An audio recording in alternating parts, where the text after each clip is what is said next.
Raila Odinga that processed and superintended the process. The purported extension is therefore ultra-vires, unconstitutional, null and void.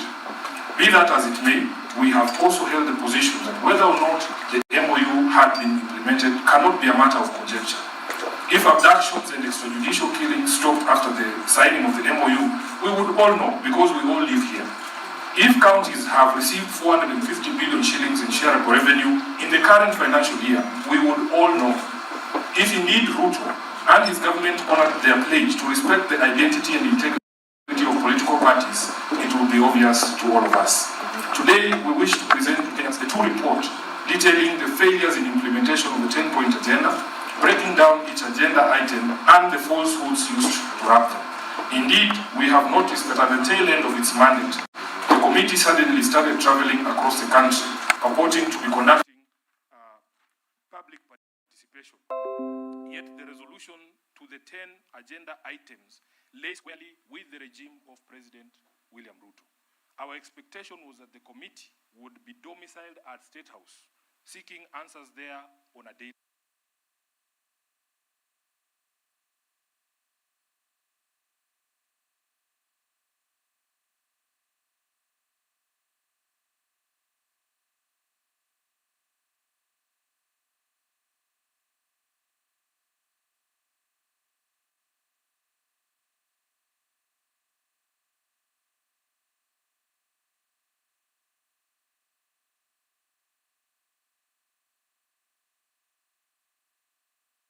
Thank you very much. That is a statement on behalf of this team. And at this particular moment in time, we will go straight to the report so that we are able to present our view of the state of implementation of that MOU. I would like to invite on stage the Member of Parliament, Suba South, SG Azimio, Majority Leader, National Assembly, the Honorable Karoli Omondi.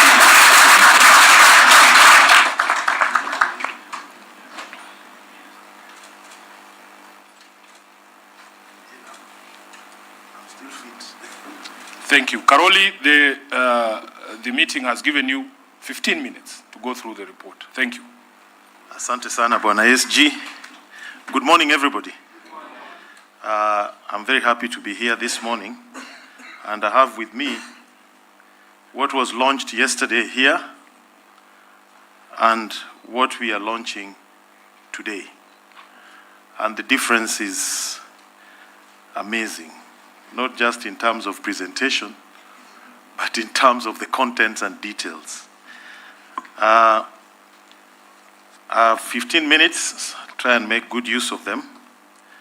Let me start by explaining why we feel it is important that as Linda Mwananchi, we must also give a report on the 10-point agenda.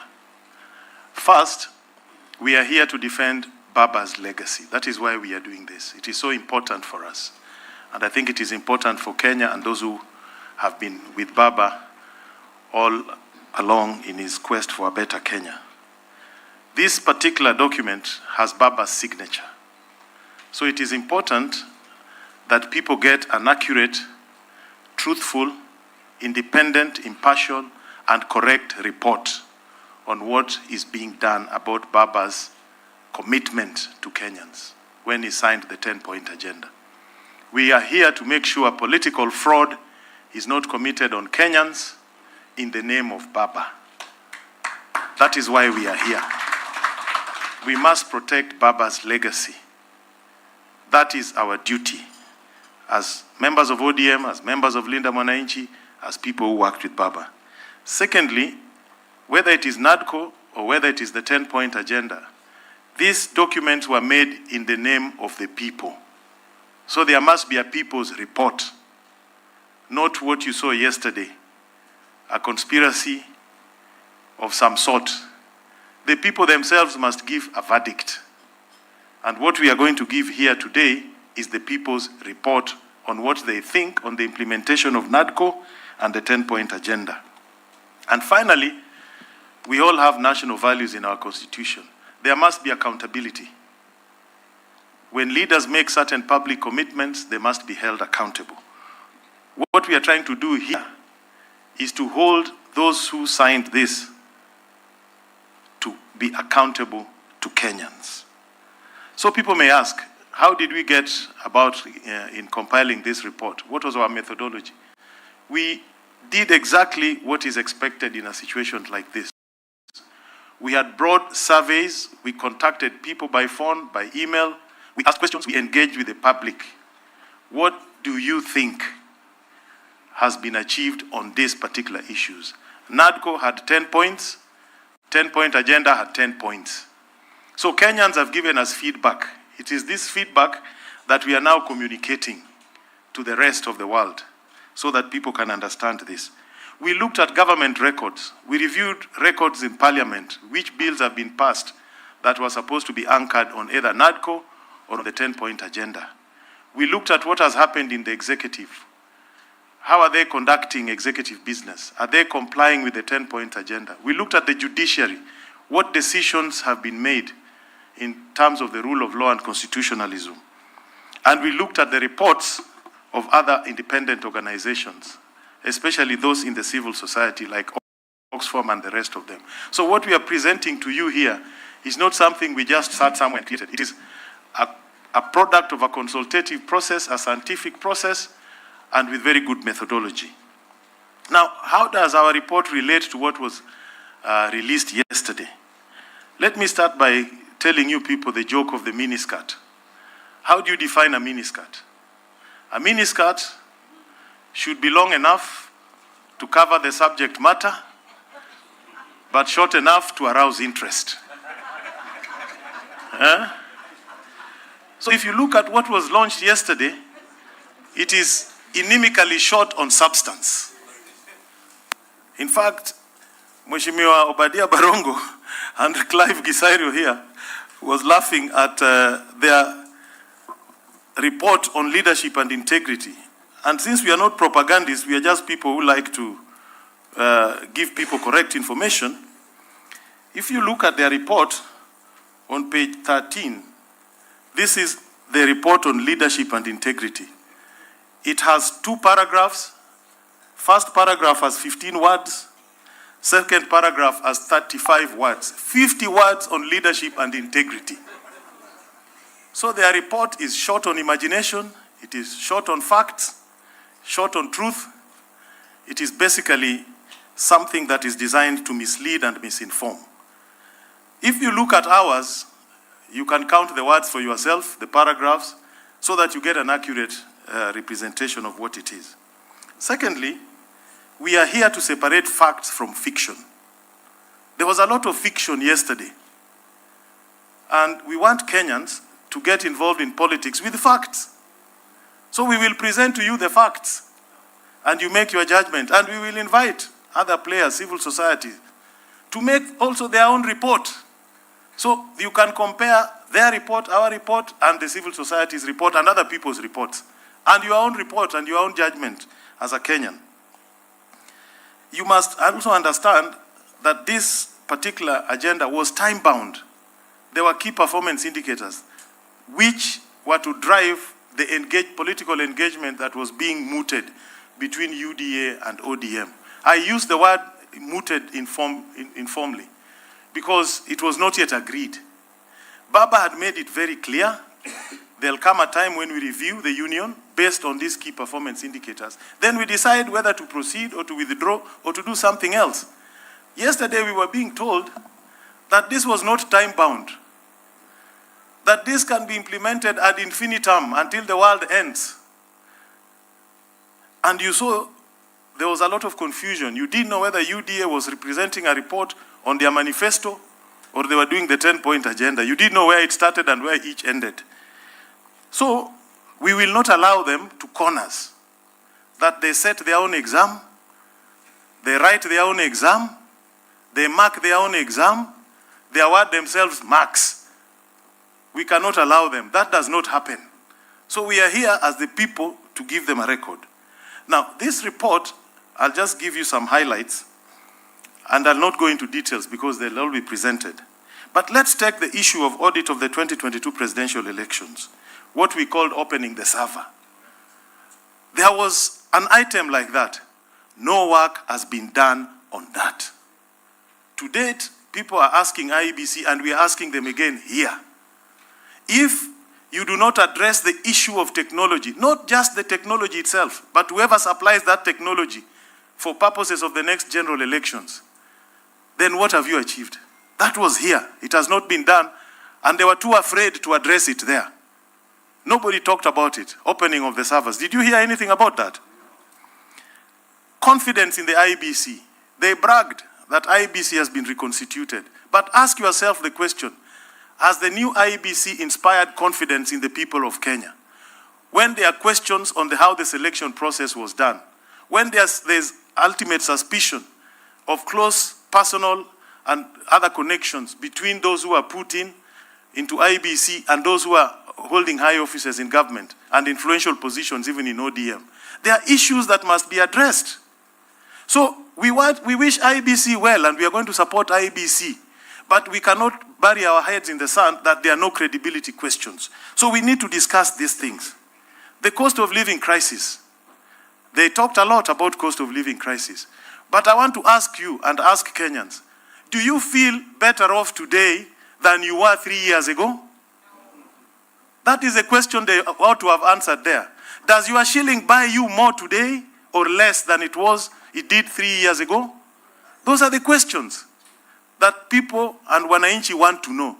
We don't want to be told the inflation has dropped from here to here. When the inflation was up here, the cost of goods went up to that point. They've not come down. The incomes have not grown. So don't tell us about inflation, exchange rate, and all those things. The fundamental question, are Kenyans better off today than they were 3 years ago? And the answer to that is no. Compensation for victims of police brutality during demonstrations. It's not been done. We are told there'll be 2 billion. In the supplementary budget, it will be brought to the House. We will pass it. Who knows how they arrived at the 2 billion? Who knows the number of the victims? Who decided that a broken leg is worth this? Who decided that when you are raped, this is a compensation you should get? Who debated those issues? We don't know. The Victims' Compensation Fund has not been activated. We know that. What about justice? What about accountability? Yeah? Where is that question? Nobody talked about it, because to them, you beat somebody, you maim them, you rape them, you dismember them, then you give them cash. And then you tell them. And then they made a very curious statement that we need a law to protect victims of demonstrations. Where on earth? The Constitution already guarantees it. We don't need another law. That was euphemism for bringing a law to regulate demonstrations. Yeah? You heard that. So when you look at the report, those are the questions you should ask yourself. Corruption. This government is mute on corruption. They don't talk about it. I challenge you to tell me the last time you had a senior government official talking about corruption. Tell me when. Oxfam's report, in terms of success rate, EACC has the lowest ever since it was constituted in the late 90s, 9% on corruption. They cannot talk about corruption. And I'll give you some basic examples. What just happened recently, which you saw. They leased sugar mills. Didn't they say so? And they told you it will bring efficiency. Did you ever hear of a valuation of the sugarcane that was in the nucleus estate? No. There was no valuation. It is like somebody giving you a supermarket to run full of stock in that supermarket and just telling you, I'll pay you rent for the floor space. Not the stock in the shelves. I hope you're getting me. So they took the nucleus estate of public sugar mills. They are turning it into sugar, selling and getting money. That is open theft. And whoever is doing that, in another 19 months, tutakutana on that issue, because that is theft. It is like walking into a government office and walking out with the chairs. That's what it is. So there are many, many issues. Corruption, nothing is happening. They'll tell you, okay, rule of law, constitutionalism. There is no government in the history of this country whose initiatives have been declared illegal and unconstitutional in the number that this administration has had. Whether they are appointing advisors, illegal. They are appointing cars, illegal. Just go and do a count. No government has had that record.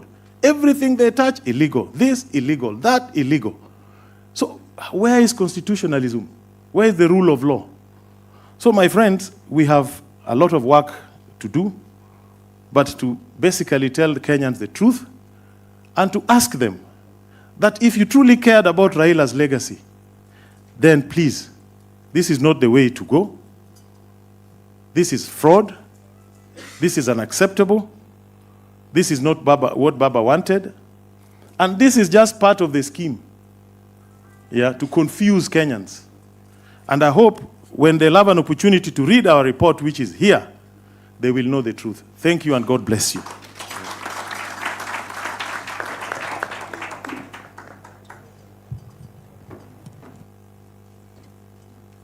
Another round of applause for the Honorable Paoli Omondi. Now, at this particular stage, we are going to go thematic. We will hear from members of parliament present here, from Governor Orengo and Senator Ososi. And then we will hear from you as well on your assessment of the report that we are going to present here. So, Honorable Babu, let's start with you. You have 5 minutes, and then we invite the next colleagues. Thank you very much, SG. God is good. All the time. And all the time. God is good. Thank you. And about the 10-point agenda that was purportedly released yesterday, I want to say that that was just a mere PR exercise. Everything that was released yesterday was all gibberish. It was all balderdash. It was neither important nor detailed. The detailed parts were not important, and the important parts were not detailed. I want to talk about a few issues that I saw. Issues revolving around the 10-point agenda points to a specific thing.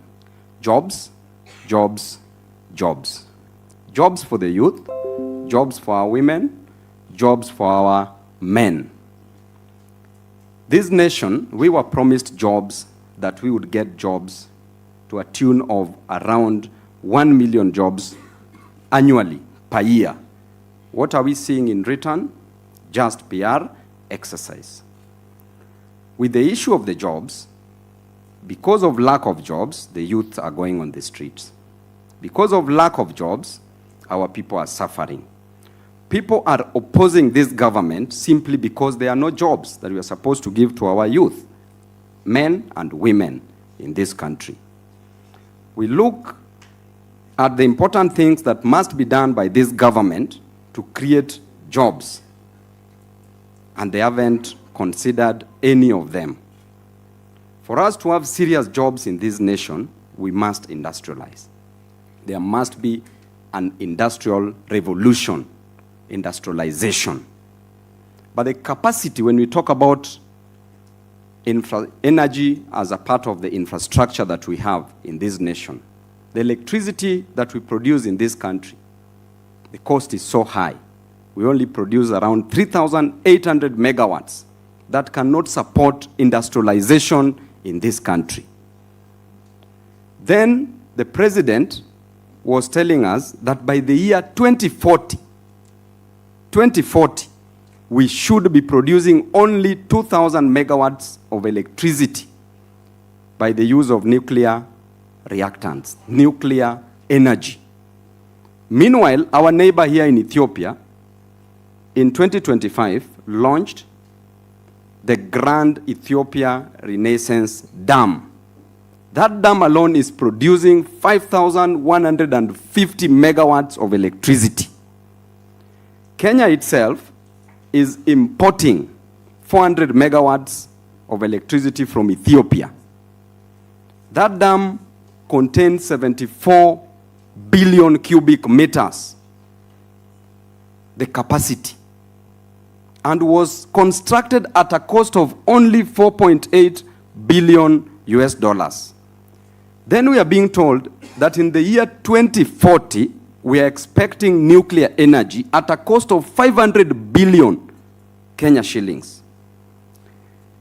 The housing that we are doing, affordable housing, per year we are spending 120 billion Kenya shillings. In 5 years, we'll be spending 600 billion Kenya shillings.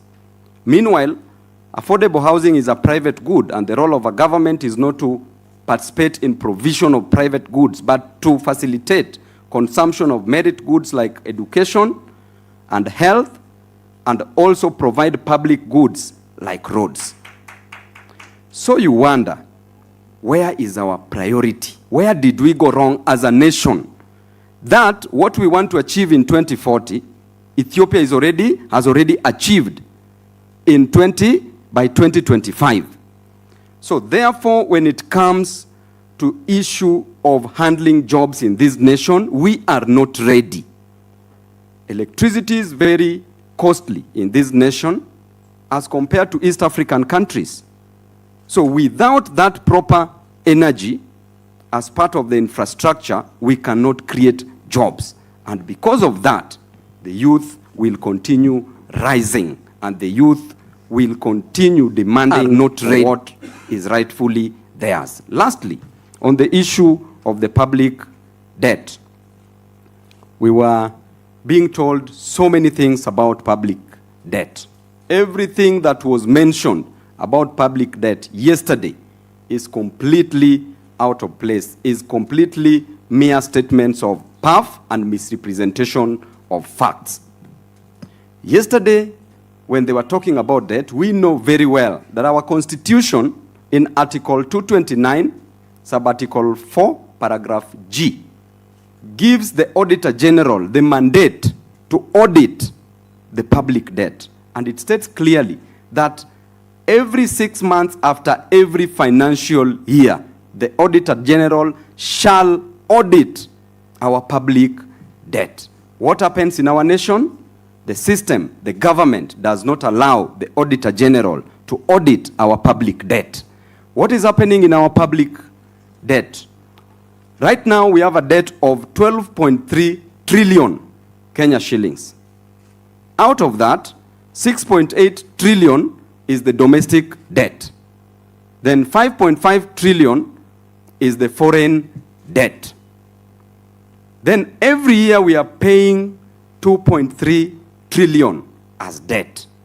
The problem is not taking a debt. We all know all this from the economists who are here, that a debt is not a problem. But what you do with that debt is what is the problem. We borrow money for personal consumption. We borrow money for recurrent expenditure. We borrow money to loot as a nation. And the moment you loot that money, that debt becomes unproductive debt. The debt that we have is not productive. And therefore, we are not even creating jobs, because the moment we make the debt be productive, then we shall be creating jobs with that debt. A child born today in 2026 is born with a debt of 200,000 Kenya shillings, approximately. Therefore, where are we headed as a nation? Because we are still going to borrow more money just to waste. And therefore, my scorecard on a scale of 0 to 10, I want to say that the government has scored -1. Thank you. Thank you, Honorable Babu. Honorable Undo, 5 minutes, please, so that we can engage the... Thank you. Thank you, ladies and gentlemen. When I listened yesterday and what I read yesterday, it was a sad day for Kenya. It was a sad day for the followers of Raila Amolo Odinga. It was a sad day for Raila Amolo Odinga, wherever he is. What I saw yesterday was actually praise and worship of the king at State House. It's such a shame that ODM leadership can stoop that low to go and praise the president for doing nothing I do not know what they have been fed on since Baba Raila Amolo Odinga departed on the world. Let me focus on the economic issues. They keep on gloating that the economy is expanding, the economy is growing. But truth be told, the Kenyan economy has remained stagnant all the 3.5 years President Ruto has been in the office. When you look at the statistics as the Kenya National Bureau of Statistics, clearly indicates nothing has changed. The poverty level nationally has remained about 38% out of the total population of the Republic of Kenya. There is this issue they keep on pontificating all over about the reduction in inflation rate. Kenyans, and this is where the lie lies. And it's about data produced by a credible institution, their own data, and that one of other international agencies. They keep on telling us that inflation has dropped from 9.6 to 4 point something. That's what they keep on telling you all the time. But the truth of the matter, there's something you call non-core inflation. That encompasses food, energy, and transport. And this data is available all over. As at the end of December 2025, the rate stood at 10.1%. 10.1%. So the true inflation that affects the common Mwananchi stood at 10.1% against the lies we keep on being told 4.5%. We are being told that the economy has stabilized and has grown. And as my colleague Babu has said, how many youths have been employed? What has been the reduction in the level of unemployment? How many people are working? And what has been the change in the disposable income for the last 3 years? Many Kenyans, when you look at your pay slip, those who are lucky to have a pay slip, you can see how emaciated, how mutilated it has been from 2022 to 2026. Kenyans, the lies are becoming just too much and unbearable. As a country, as a generation, we cannot allow these lies to continue. On the issue of securitization that have been told us, you have heard what the Office of Auditor General has spoken about Talanta Stadium. What is happening in the sports fund, the blatant looting, exaggeration of the cost of the Talanta Stadium to a whopping 10 billion, where the money has been lost. Much more is going to be lost at Bomas of Kenya. Much more we are going to see in these other funny grandiose projects they are going to set up. And for record purposes, and this we have said and repeat to say, securitization is debt of record. That's the fact of the matter. It's debt of record. So the debt level of Kenya could even much, much more than the 12.5 trillion they keep on telling us, which again is above the threshold set under the PFM Act. So honorable Kenyans, be vigilant, keep your eyes wide, and we pray for the soul of Raila Amolo Odinga. Please reincarnate and save this country. Thank you. Asante sana. Mheshimiwa Kibagendi.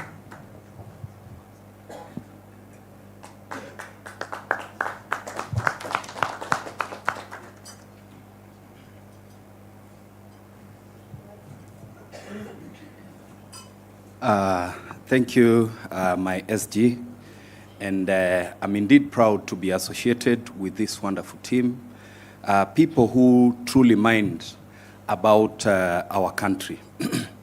I would like to speak initially on issues to do with the in the 10-point agenda.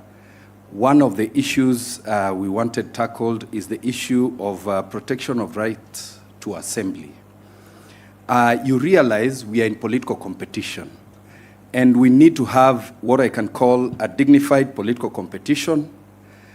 We, however, have realized each time we try to assemble, or each time we have a rally or a function anywhere in the country, this fearful legion of looters have continued to try and disorganize us. They even send goons to our meetings. And this has happened not just to our team, any other kind of assembly of other politicians, including the united opposition, for which we would like to tell this regime that it is high time on this particular one. We are giving you, like Babu Owino said, -1. For me, I'll give you 1 on the protection of rights to assemble.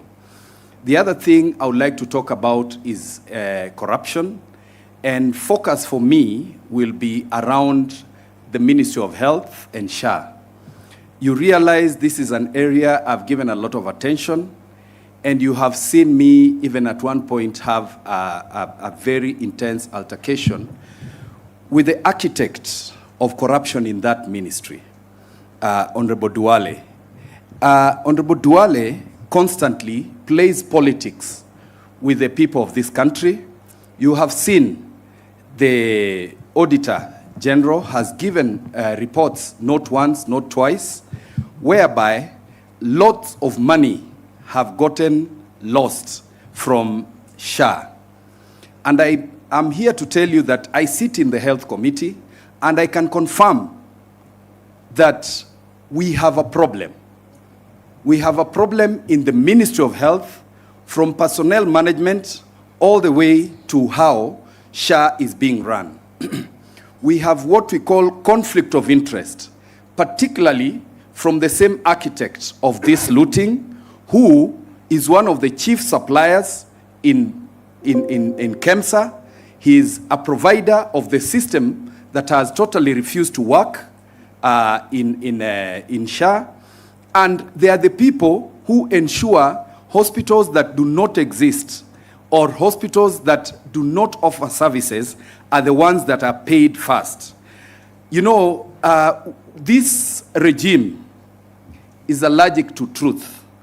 And that is why when I said the other day that Parliament has been auctioned, and I'm saying it here again, and those who have a moment, please talk to Honorable Tangula, Senior Counsel. I saw Honorable Tangula go when you are having the LSK elections. The gentleman does not even realize he needs to have a practicing certificate to be able to vote. And he's here coming with what I can call Bukusu Diskomatanga rules to use them in Parliament for issues, things I've said outside Parliament. We need to have a Parliament that protects Mwananchi, a Parliament that fights corruption. We have a Parliament that is enhancing corruption in this country, in the sense that they have aided the executive to do the wanton looting that you are seeing today. My colleague has spoken about the stadium, Talanta Stadium, and many other projects. And recently, again, on corruption, believe you me, Parliament handed over an opportunity to the executive to a point of, is it 5 trillion Kenya shillings? They call it infrastructure fund, but I call it pocket money for them to use in the coming election. But I believe Kenyans understand and know what they actually want. The other thing I would like to talk, sorry, before I finish on corruption, and that is why I'm asking Kenyans. On the issue on Ministry of Health, we need to go hard, particularly on this CS, Adan Duale, who keeps chest thumping, that is the one who gave the EACC CEO the job he has today. He gave the job, you realize they are kinsmen, and the person who is at DCI, and hence you realize EACC is busy being used to deal with politicians who do not agree with this regime that is allergic to truth. They recently sent me a letter, SG, to my NGCDF because I do not agree with them. They sent a letter to the fund manager, and they are not specific, even on the specific project they want to look at. They are on a fishing expedition, and it is Duale who is instigating this. It is Duale, and it is because I will continue. I will not be intimidated. I'll continue talking about the corruption in SHA. we will not stop. And I'm calling upon Kenyans. It is high time, including the TikTokers. Let us aggressively pursue this issue of corruption in SHA. Now, to finish, I've heard the president throw around numbers about the number of people that have been employed in government. 1 minute, he says there are 250,000 people employed in Mjengo, as if every Kenyan is a fundi. He again goes on to say he has exported close to 400,000 young people to work, particularly in the Middle East. But one time, together with some journalists, we decided to do an audit of the number of people who have actually exited this country to go abroad for work. Because when you go for work, you get a work visa. The number does not get to even 89,000. It is about 88,000 plus a few hundreds. But we keep allowing, and particularly to the media, we need to be more concerned about these numbers. Let us ask them to show us how many people have actually gone to Saudi Arabia, how many people have gone to Dubai, how many people are in Qatar, so that we get the right numbers. We should not allow this regime to continue lying to us about the number of people who've been given opportunity to work, whether it is locally or even abroad. I truly appreciate this opportunity, SG, and let us continue. Let us ensure we are fearless and we must confront this monster. Thank you. Asante sana. There are 2 more members of parliament who will speak, then we go to the next category of speakers. I will have the Honorable Barongo come on stage, please.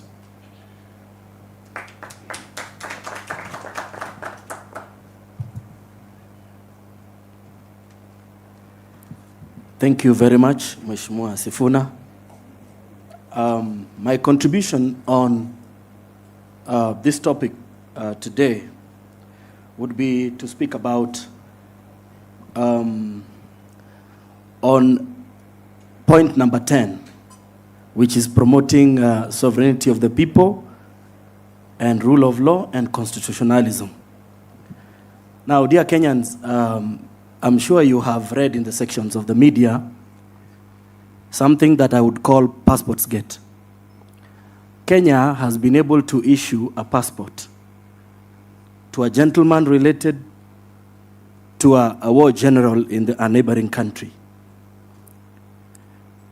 This has removed the neutrality that Kenya has had for a very long time in diplomatic circles. This action, if the country that we infringe with decides that they are going to take an action that is detrimental to our country. For example, you understand that these neighboring countries also import our tea. Now, if they decide to ban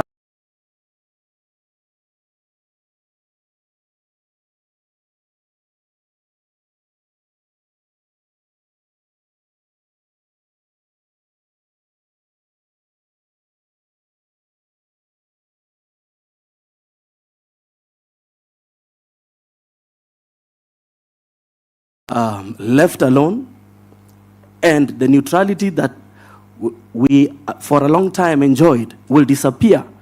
Kenyans going into other countries will now go through a multiple layer of security checks, which we did not have previously.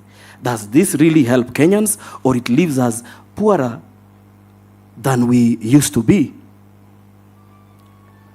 Now, also on the right to peaceful assembly, just this morning, the state again has sent goons to this venue to come and interrupt what I believe is a constitutional undertaking. A government that knows what it is doing should not be afraid of a peaceful assembly of people where we are just going to contribute to a discourse that is meant to make our country better. During our Linda Mwananchi rally at Kitengela, there's a gentleman called Vincent Ayomo who was killed. What has happened? What has the government done since that loss? And as we are heading into an election, what should we expect from this government? Are Kenyans optimistic that this government is going to create an environment in which Kenyans will exercise their full rights of choosing the leaders that they desire to push this country forward? On the point around promoting and protecting young people, how does bullying Wakina Zwena here, when they are creating content, help them? How is that creating an environment in which a Kenyan is supposed to exercise their right to oversight their own government? And how about what we are seeing the government doing, which is evicting young people from spaces in which they are doing gainful business activities to provide for their livelihoods? How does that leave Kenyans better off? What we are seeing here and what we saw yesterday is a government that is engaged in self-glorification, is a government that is out of touch with the reality. We might say all of these things that we want to say here this morning, but the fundamental question we should ask ourselves is, are we better off? Are we better off? I can speak personally about my payslip. This government takes a lot of money from my payslip. It is an amount of money which, if I had, would today be employing more than 6 people on a minimum wage. How am I supposed to be happy about that? For this and other reasons and the contributions that my colleagues have made, we want to ask Kenyans not to be defeated in their minds, to maintain the vigilance at an individual level. As leaders, we can say whatever it is that we want to say here, but as Kenyans, we must decide that we want better for our country. And if we do that, we will be very ready to die standing than to die kneeling. Thank you very much. Asante sana. At this stage, I want to apologize for the gender monotony. There is a reason. Our colleagues in Parliament of the female gender have found themselves in a very tough situation. They are the focus of all sorts of intimidation from political parties. In fact, if you remember, there is a senator who was kicked out of Senate just because she appeared at a rally for the united opposition. That's not to say they are not with us. You will be very surprised. When the time comes, they will come out. When it is safe, we are creating an environment where it will be safe for everyone to come out. So, lastly, the Member of Parliament, Clive Gisairo, please 5 minutes, then we go to the next round. In the next round, you will see some bold young women who no one can threaten. They will also be speaking. Thank you. Thank you. I'm sure I'll stick to the 5 minutes, having gone to Alliance. So, firstly, I think we need to close this country for renovation. And while doing renovation, we'll start the cleanup from State House, because that's the heart of the mess of this country. One of the 10-point agendas was to stop wastage of public resources and promoting government efficiency. Listening to them yesterday, the first thing they said in stopping wastage was doing away with the spouses and all those shenanigans. You cut on spouses, but your State House budget goes up to 17 billion. I do not need to make public what I give my wife. I just need to get it for myself, and wife is taken care of. And that's what they are doing. We are not fools, and we are not going to be fooled. The young people are up to the task, and they are going to take everyone on. When you cancel foreign travel, as you said, and then you ensure the Kenya Air Force helicopter never lands, actually it's a touch and go for refueling. That is not cutting cost on travel. You just moved foreign and turned your counties to be the foreign nations. So when you're moving from this county, the next minute you're in the next county. And then we say we are cutting travel costs. We are not. We've actually ballooned travel costs. Tell me when you never heard of that helicopter for 72 hours, landing somewhere in this country. What's the cost of keeping a helicopter on the air? Nowadays, the pilots of that plane are most known faces other than the aide-de-camp of the president. We talked about promoting and protecting the livelihoods of the young people. We don't know this government what exactly we'll make reference to. Will it be the Hustler Fund, which none of us knows the results, the outcome, how many youth it has benefited? Can they be paraded somewhere? We see them. Or does any one of you know any? Are we going to talk about the empowerment program? Whose funding we didn't know it was coming from? Our colleagues in parliament were all over the place with empowerment programs, spending billions of funds that nobody knows the source and the intended outcome of those level of tokenisms. Today, we are now riding on a World Bank-funded project called Nyota. It has been politicized. Why will you need to take a chopper to go launch 22,000 shillings? How crazy can you get? You know, you can be holding a doctorate degree, you can be a doctor by title. After all, can he have a photo of his classmates? We don't know where some of these titles are gotten from because the acts and actions do not reflect the title and the degrees you claim to hold. These are some of the small things that are angering the young people of this nation. And we want the anger to grow. We want the anger to manifest into serious temper. If ikiwezekana, hasira ya mkisi is now allowed in all Kenyans. We've been having the issues of teacher employment. Oh, we've employed 100,000 teachers. Cut us some crap. While the CBE or CBC, whatever the name is, was formulated over 11 years ago, that is when those teachers' opportunities were created.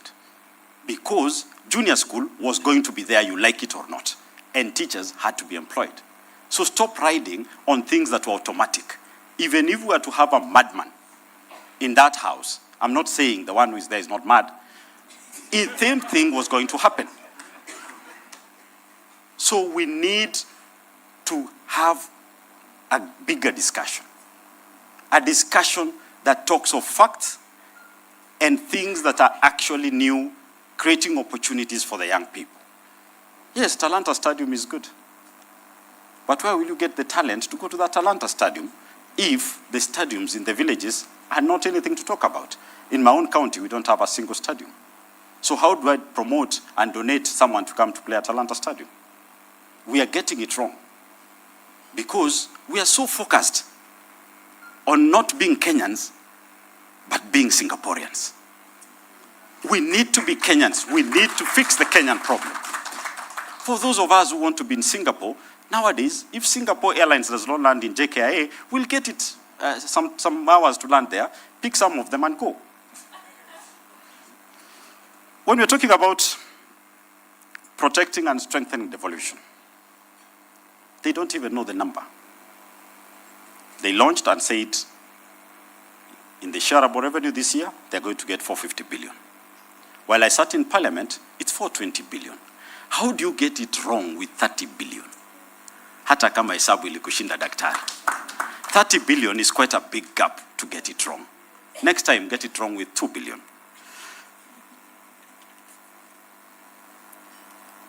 And on the same thing on devolution. Choose whether you are national government or county government. Our governors are being coerced to get into agreements, into marriages that are actually not healthy. We've seen the national government going to launch things that will be done by county governments, not just what you saw about Nairobi. Now, I was in the same year with Sakaja, and I get embarrassed sometimes. But we keep praying for him, that he gets some strength to be able to stand. Otherwise, another governor is coming. I can see him here. Someone with some steel balls. to take charge some of these things. The infrastructure fund that they are clearly pushing through, you know, the project is supposed to be identified. If you look at the bill, taken to some board, go to cabinet, come back to parliament, and then the whole thing is actualized. Yesterday already, Mr. Board, Mr. Cabinet, Mr. Parliament already allocated the funds. He said 15 billion to the airport. He's already allocating the fund. He's already ahead of us. And that is why this country will not go anywhere. Because the advised is the advisor. He's the implementer, he's the oversight.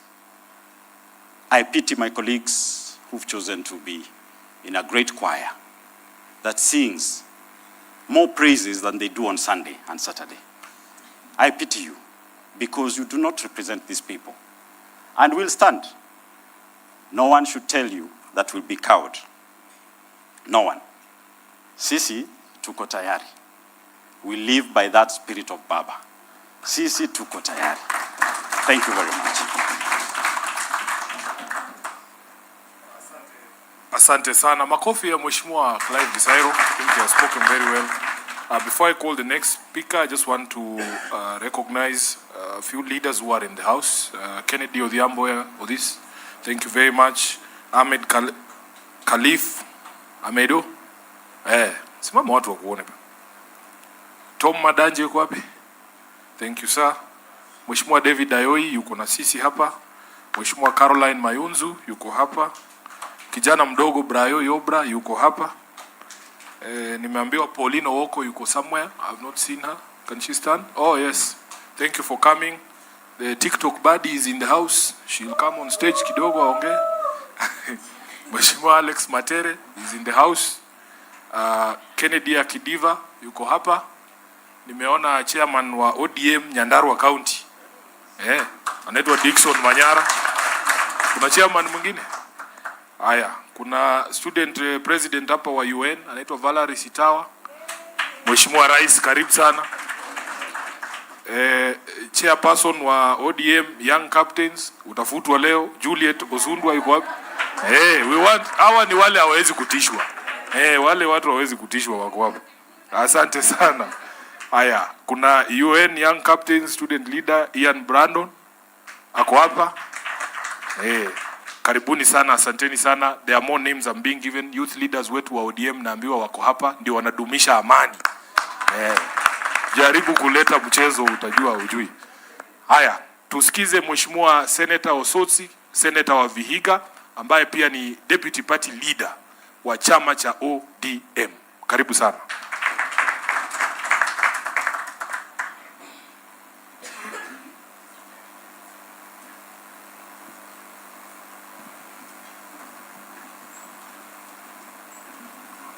Good morning, everyone.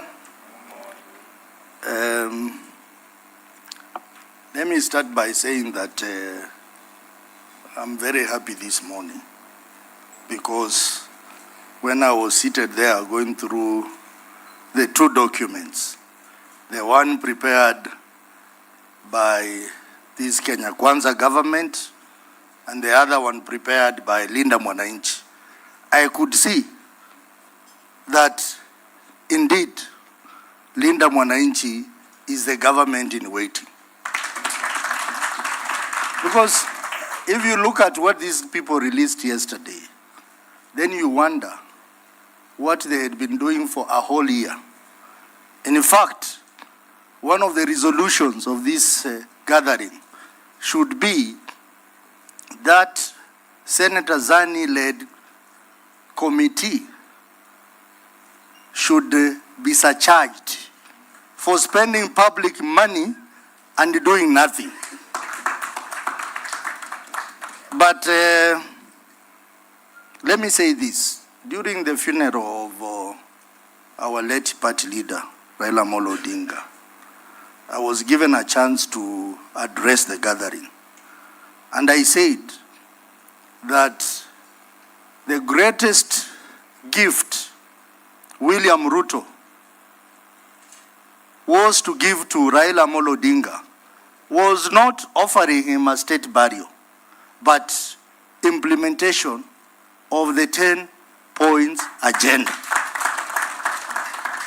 It is sad that more than 3 months after Raila was put to rest, our president has done nothing. Instead, yesterday, he paraded himself there to talk about what he has achieved, which was full of lies as a president, but not the specific issues in the 10 points agenda.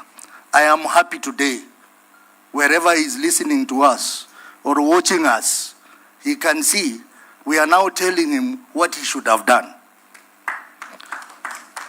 Let me now go to the issues. Let me start by devolution. Strengthening devolution. I heard them talk yesterday, how they are dispersing enough funds in time to counties. And it is sad that I saw a group of governors there clapping. When they know the truth, Governor Orengo is here, he will tell you. Senator Sifuna is here, he will tell you. Counties go for 3-4 months without disbursement from the national government. And they were seated there clapping to the falsehood that they get money in time. In the 10 points agenda, Raila wanted our counties to get a minimum of 450 billion shillings. But that 450 billion shillings was tied to the financial year 2024-2025. But 2024-2025, we got less money. The following year, which was financial year 2025-2026, instead of giving us 450 billion, which the senators had pushed hard, they gave us 415 billion, less by 35 billion. Now, 2026-2027, contrary to what William Ruto was telling us yesterday, we have now just processed the budget policy statement. It is talking of 420 billion shillings. Yesterday, the National Assembly passed the Division of Revenue Bill with 420 billion. So why is this man lying to us in daytime that he's going to give us 450 billion when in the BPS it is 420, when in the Division of Revenue Bill it is 420? See you in Mwongo. Still on devolution, he promised Kenyans that all devolved functions shall be transferred. We are sitting here, instead of him transferring functions to counties, he is taking over the functions of counties. You can see this stampede to build the markets in our counties. Those markets are not built by governors. They are built by William Ruto using revenue from housing levy. We are seeing the so-called industrial park, and this is going to be a white elephant in our counties. Who is doing it? National government. So we are far off from implementing devolution. And in fact, devolution has suffered under William Ruto. The other issue is on electoral justice. And this was one of the issues identified in the NADICO report. And it was very clear. And you remember we went out to protest to say, open the servers. Open the servers. NADICO recommended that we have an audit of election systems. What has happened so far? Nothing. Even the recommendation to set up a committee of experts from ODM and from Kenya Kwanza. ODM presented a name of retired Attorney General Amos Wako to that committee of experts. UDA or Kenya Kwanza has not even submitted their name. And now, we are now being told that the company that was involved in election malpractice, Smartmatic, was irregularly brought back just before Marijan left. Just before Marijan left, they extended their contract. So nothing has been done so far on that. And that, William Ruto did not speak anything. On the matter of youth, promoting and protecting the livelihood of young people, I want to say that the gift that this government should have given the youth of this country is to implement the provision of Article 100 of the Constitution. They have not done anything on that. They told us about hustler. They are no longer talking about hustler nowadays. Instead, for convenience, they have jumped onto Nyota program. They are now moving around the country saying we have brought Nyota. Nyota is a World Bank program. William Ruto should tell us what he has done for the young people of this country. Even hustler now, no one knows how much money has been raised, who is borrowing. It is a fraud. Lastly, on the issue of the right to assemble, you have seen for yourself. Even today in the morning, they wanted to disrupt this assembly by bringing goons. You have seen what they have done to our meetings. That one, we cannot even talk about it in terms of implementation. Because now even this government is now relying on goons to deal with the political opponents. And this is how Haiti started. And now Haiti is a big problem. So we are saying on this one, nothing has been done. And this team is going to join the Gen Zs during the June anniversary.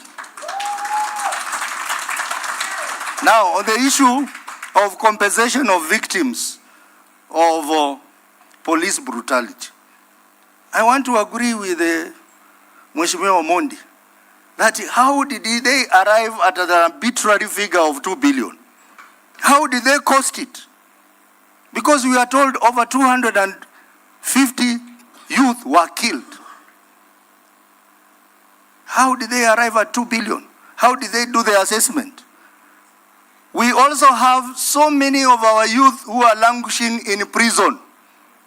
Even as we talk about a deal between ODM and UDA, our youth are in prison. Our youth are facing court cases, and there is no one to represent them there. How are we going to deal with that? And we reject compensation without justice. There can never be compensation without justice. What happened to those police officers who killed our youth at Parliament? Police officers who killed our youth during Azimio demonstration. Some of them are known. What happened to the police officers who are involved in extrajudicial killings and abduction? The deputy IG, whom they said they had suspended, is back in office. And he was involved or accused to have been involved in the issue of Albert Ojwang. So, Kenyans, I hope you are listening. I hope you listen to the lies that were made to us. But we are here to say, we will pursue the dream of Raila Amolo Odinga, which is envisaged in the 10 points agenda to the end. Thank you very much and God bless you. Now I want to invite on stage the last leader from our side, the governor for Siaya, the Honorable James Orengo, and as he comes, names have been given here. The youth leaders led by Daddy are in the house. Daddy Okumu is from Dagoretti North. Mandela, Evanso, Balotelli, Fanon, Eriko, Ngule, Engineer Pete, yuko hapa. Na director wa CMD, Frank Mukwanja, has joined us here. Mpige makofi. Asante sana. Thank you, ladies and gentlemen and comrades. I'll be very short, and I don't intend to look at any particular subject in the 10-point agenda. But I want to begin by saying this. This document that was released yesterday is a fraud. This document is a fraud. And it is a shame that the largest party in the Republic of Kenya, purportedly, because I still recognize Edwin Sifuna as the Secretary General of ODM, not still, but the Secretary General of ODM, with state power and all the resources, they even lack the content to fill the pages. A lot of these pages have no content at all, and it's a big shame to them. Now, in giving my remarks, I want to refer to 3 great documents in history. One is the American Declaration of Independence of 1776, which was largely written by Thomas Jefferson. And the other document, which was written 13 years later, is the Declaration of the Rights of Man, which was drafted by a famous Frenchman, Lafayette, but with some assistance from Thomas Jefferson. And thirdly is the Kenyan Constitution. These are 3 great documents, and in a moment I'll tell you why I'm referring to these documents. If you look at what has happened to the 10-point agenda, you ask the question, what is to be done? I think essentially this is a question that we must confront. Now, the 10-point agenda, in my view, was a ceasefire document. It was written at a time when Kenyans were out demanding for their rights, and the youth particularly were out demanding their rights in the context of what was happening in Kenya at that time. And then came the NADCO report and the 10-point agenda. It was a ceasefire document. It was telling Kenyans, hold fire. And we're holding fire for this 10-point agenda to be implemented. And you've been given a record of the implementation of the 10-point agenda, and I agree with many who have spoken before. I will give them also -1. I think that's, I agree with Babu. I agree with Babu on that one. Now, in the Declaration of Independence, which was written in 1776 by Thomas Jefferson, he brought in the notion, and America was being created as as a democracy. And in that document, he wrote in plain English words that rebellion is justified if there's contempt for the rights of the people, that a people are right, to go to rebellion when their rights were violated. The same thing with the Declaration of Rights of Man, and he said, if I may just read something in this, lawyer Firoz Norji used to like quoting this particular verse in the Declaration of the Rights of Man, written in the year 1789. And this was written by the National Assembly that was convened in 1789.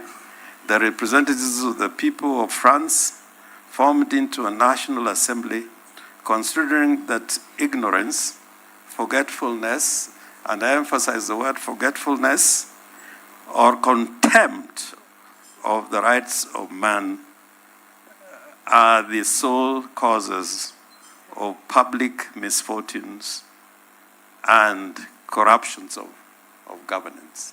Now, if you look at these two documents, they have a resemblance in terms of content to the preamble to the Kenyan Constitution, to the Kenyan Constitution. And the Kenyan Constitution talks about we the people, we the people. Now, the big problem in Kenya is about the presidency. If you look at the 10-point agenda, the major complaint is about the institution of the presidency.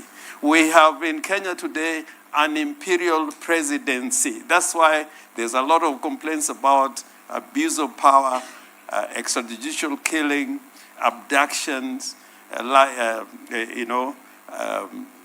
violation of the freedom of assembly and the right to demonstrations, and many other governance issues. So the biggest problem we have in Kenya today is the institution of the presidency itself, full stop.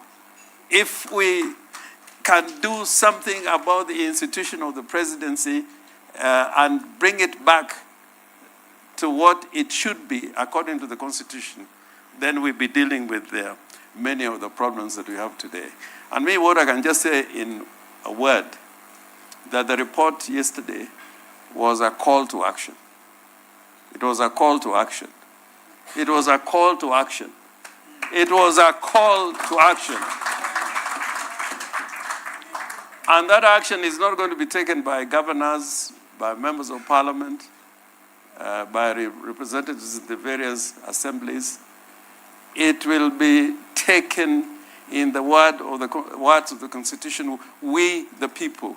That is why the Kenyan Constitution talks about sovereignty is vested on the people of Kenya. And I can tell you, the hour has come. The hour has come.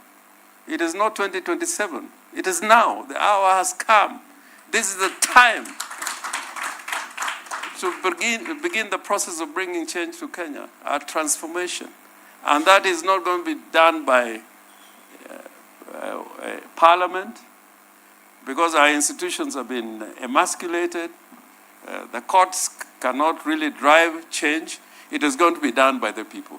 So the only advice I can give, and I'm prepared for this, and when I sleep, I'm very comfortable in my mind that Kenyans must come out now, not next year, not tomorrow, not next week, to claim their country together. If it takes another month, another 6 months, it will be more difficult. And I can tell you, when the people are united together, nothing can stop us from achieving our goals. So I plead with you that in the first phase, we must recapture the party called ODM. This is the first phase of the struggle. We must make sure that ODM as a part of the people must be reclaimed by the people. And we are lucky that the Secretary General is with the people. And the Deputy Party Leader also is with the people. And you are all with the people. After reclaiming our party back, state capture, from state capture, the second stage is to begin organizing. Because the ceasefire is over. The ceasefire is over.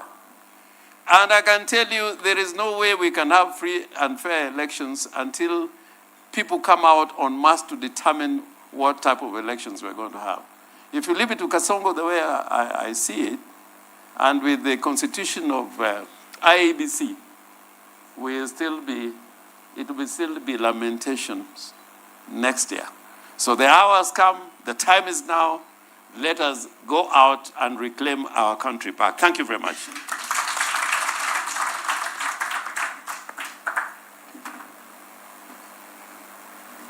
Thank you very much. A round of appreciation to all the people who have spoken so far.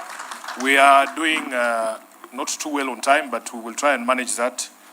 I want to clarify, make it very clear that I am the supervisor that the president was talking about yesterday of this, the implementation of the MOU. I wrote it. I know it by hand. He didn't read it because I'm the one who took it to him. He didn't read it.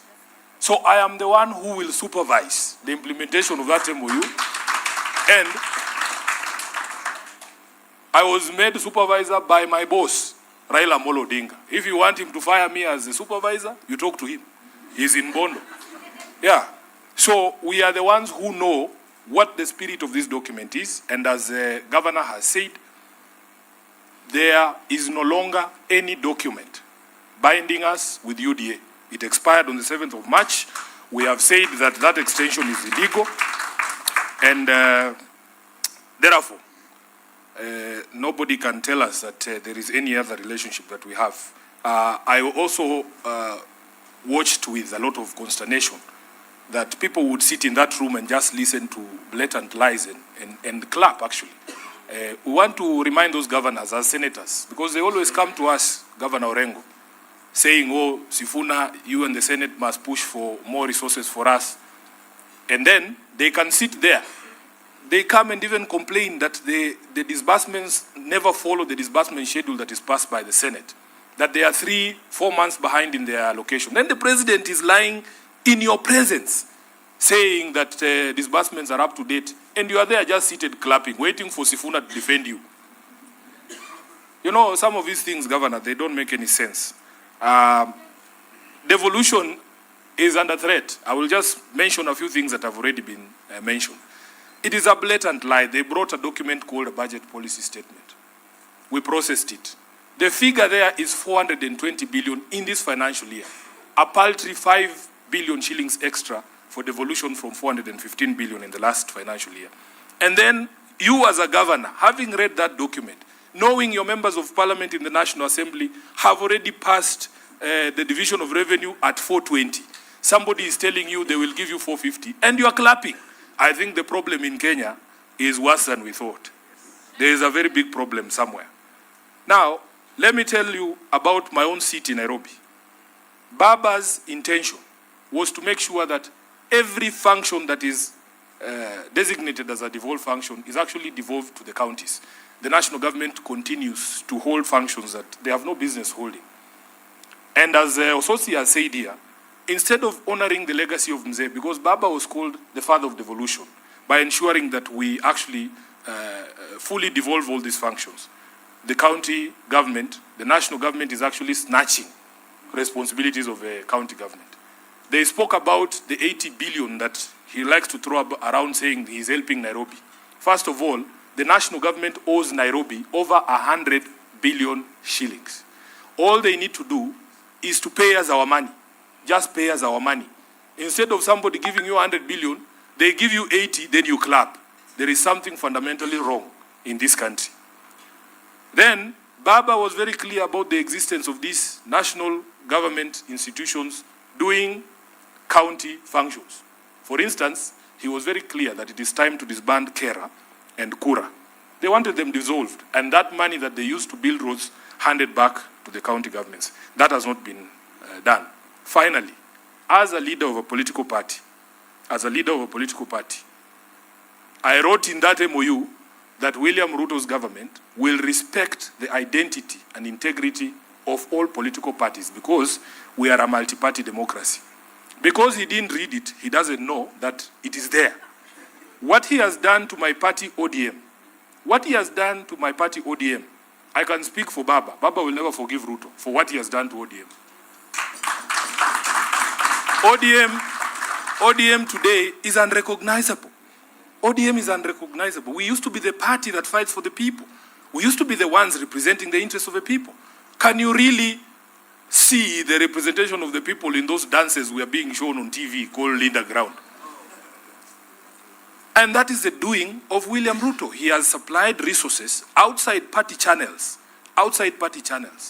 to be able to destroy the party that is ODM. Those of us who still believe that this great institution cannot go down will continue to stand and fight.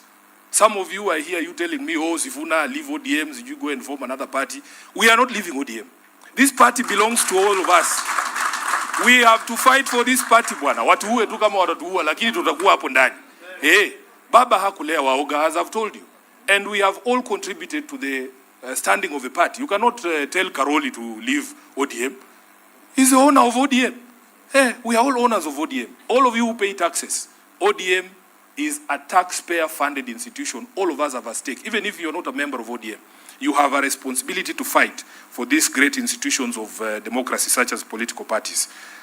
So therefore, I want to just give a few people from this side. We have had a lot from men in suits. Let us have some female voices as well. And we want to start with the president. You know, there's a president here. Mheshimiwa Rais. Unaweza kupatiwa mic hapo ndio tuende kwa haraka, because if we walk too much, we might take a lot of time. Madam President, you have 2 minutes. You can give us our assessment from the students' perspective, whether indeed you feel that the 10-point MOU has been fully implemented, as they told us yesterday. Morning, everyone. I am Valerie Sitawa, a student at the University of Nairobi. Incoming Madam President, and we must get there. So today is a pleasure, and it's a wow thing that we have been given such a good opportunity to be with our leaders, sit down and discuss about the 10-point agenda. And first of all, I would like to point out to the unemployment part, where His Excellency Mheshimiwa Babu Owino talked about. It's one of the most troubling issue in our country. And as much as we are in the universities, our parents are proud of us, but what is the aftermath? We go to school, we get to graduate, we get our degrees, but at the end of it, we get to become business people. Like, there's this girl in TikTok, she calls herself Mama Mboga, and she has a degree that can get her work. So opportunities are closed for us. We don't have representation. And concerning about education, we are a public university. And sometimes we don't get all the social provision from our schools. And all they can say is they are not getting enough funding. And we are looking up to the government. We are not being catered for education-wise because the government is not there for us, is not giving us a position so that we can also grow and become people like them. Yeah, thank you so much. Thank you very much. Let's hear from Juliet. Good afternoon, everyone. My name is Juliet Osundwa. I'm the national chairperson of the ODM Young Captains. It is a caucus within the ODM Women League. So what I can say is that the government failed to meet its deadline.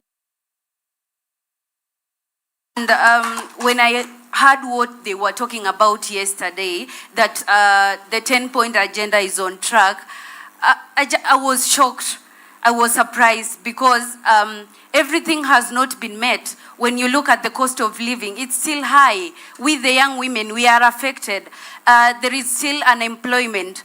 When you look at the human rights and security, the victims of June 2024, we were on streets with them. The justice has not been met. You know, justice delayed is justice denied, right? So I want to say that they have really messed with us. And the report we are having here, the report from the people, we are the people. And we are telling a different story. So another thing I would like to talk about, the other day I had a senator being criticized that the team doesn't have women. And as a young woman, I heard him saying that he's protecting us from the tear gas and the chaos in the rallies. What I want to say is that we don't need protection. Yeah, so we want to be involved.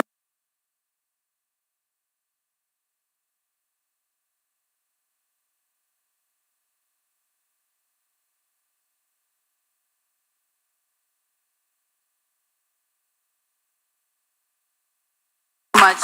Asante sana. I think the young women have been fantastic. What I was speaking about was the women leaders in parliament.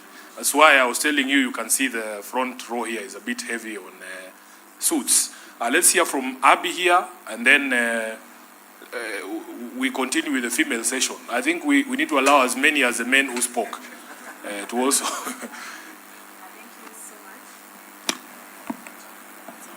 Oh, thank you so much. And you know, Senator Sifuna, when they attempted to oust you, you stopped being the SG of ODM, you also became the SG of the people. Kwa hivyo, you are wearing two hats. And I also want to just tell the two ladies that have spoken before me that this team accommodates young women. I mean, you can see I'm here, a whole TikToker. I'm also a real estate consultant, and we are being given a voice to participate, interact, engage, and give ideas. And we'll continue growing this team. And we're also attending rallies, so tunakula hiyo tear gas, but sisi pia si waoga. I want to comment about what happened yesterday. Two things stood out for me. One, the president called a woman holding a very high office in this country a mad woman, because she wakes up every day and tells us what this government is doing in terms of theft and in terms of public funds loot. And that is Madam Nancy Gadongo. And so by calling her mad, aliita wanawake wote wa hii country mad. So, as women of this country, we're also telling him, tutamuonyesha kuchizi ni nini. And we will do that by showing up, taking up our voters card, mobilizing, reminding women that we are the biggest voters in this country. And before these senior women can come and start telling them, Wamama hoye, ati to support one of our own, we will remind these women how this government has failed women. When I say the president hates the women of this country, I mean it. In the same forum yesterday, we saw a whole elected governor begging for a comment on the 2/3 gender rule. What does that say? And the comment that he told her was, are you sure you want to say something? A subtle threat. I didn't take that lightly. I was like, hey? And even when he finished, he said, I want to take a vote. All those of the opinion, aye. All those of the contrary, he says, shut up. So what is he telling us, the young people and the women of this nation, that we have no right to talk, align, and hold them accountable? But what we are saying, Senator and the team for the Linda Mwananchi, the young women of this nation are rallying behind you. They are silent, they are mounting themselves, they are organizing. We are waiting for the platform, Mr. SG. We will plug in, we will go, since mass voter registration is starting this year. Tutaenda kwa ground venye tumekuwa tukienda. We will mobilize women, we will do civic education and tell them how this government has stolen from them, that they're not able to access quality health, how SHA has stolen from them, and how this government has continued to make us either beggars, widows, or mad people. Asanteni sana. Thank you so much. Thank you. Is there any other lady from this side who wants to say something? Just put up your hand, please. Okay, this side. Yes, I can see the TikTok buddies want to say something. Who's starting? Okay. Thank you, everyone. My name is Wavinya from Makueni, and I want to, poke holes on what happened yesterday. Being a voice of the PWD and young women in this country, we demand inclusion in most of those things that the government is talking about, and actually calling us fools. I just echo what my colleague has just said. He calls us fools. Anatuita wajinga, anatuita mad people. We are not mad, and I want to call every PWD in this country, I want to call upon every single lady in this country to go voice it out in our chamas, in our grassroots collections, in our areas, in our spaces where we govern and where we work. Let us tell everyone about the ill of this country, the ill that the government is, meting on us as the young people. So we are going to do that through the vote. Atutasema tu Ruto must go. This time we will take him home through the vote. So, emergency water, please make sure you are armed with your vote, because it is your voice, and that is what will take Ruto home. Thank you. Thank you. Just give the lady next to you. Hamjambo wa Kenya wazalendo. I am Gen Z buddy, a teacher by profession, a young woman in politics, and a civic educator, uko social media. And I am live currently, and there's a comment that has just passed by named Shika. Amesema we need to talk about the solutions and not the problems. Because again, where attention goes, energy flows. And if we continue problems, alafu. And for me, I think now the solutions is action. Tumesikia stories sana, tumedanganyo, kuna mtu anasema Ruto rais, all the time. And all the time, tumesikiza lies sana. And I think now for the solution part, it's about action. Kenyans, we need to act. Gen Zs, we need to act. Leaders, we need to act. The government needs to act. You can't tell us to add you 60 more days for something you had 365 days and more to act on it. Unatuambia tukuongezea 60 days. Kwani anyway, another thing for the solution, change of regime. It's not only change of leadership. We need to change the regime. How things are done in this country. Tumechange leaders. Si tumechange. Things zinachange kweli. It's time we change the regime. It's time we need a young person. We need a voice that will speak for us. Wewe unajua CS wa jana ni 56 years old. 56 years old. Alafu niongelele mimi. We need to change how things are done in this country. Inclusivity. Niliona kwa 10-point agenda we were supposed to be included as the youths. Wakichagua ati CS, wakichagua PS, walikuwa wanafaa to include. But we have seen that political loyalty is something that comes first when elective positions are being done. Sindio? Watu wakikuwa nominated ni huyu alikuwa na mimi sana. So please, Senator and the Linda Mwananchi, choose your loyalists wisely. Usikubali a class 2 dropout akwe loyal to you. Jusiju utampea nini? Thank you so much. Na kwa hiyo MOU, Senator, unge slide in Ruto must go. Saya angekuwa home. Jua somangi, thanks. Abby, I was very tempted because I knew you were not going to read the MOU. Anyone else? Yeah.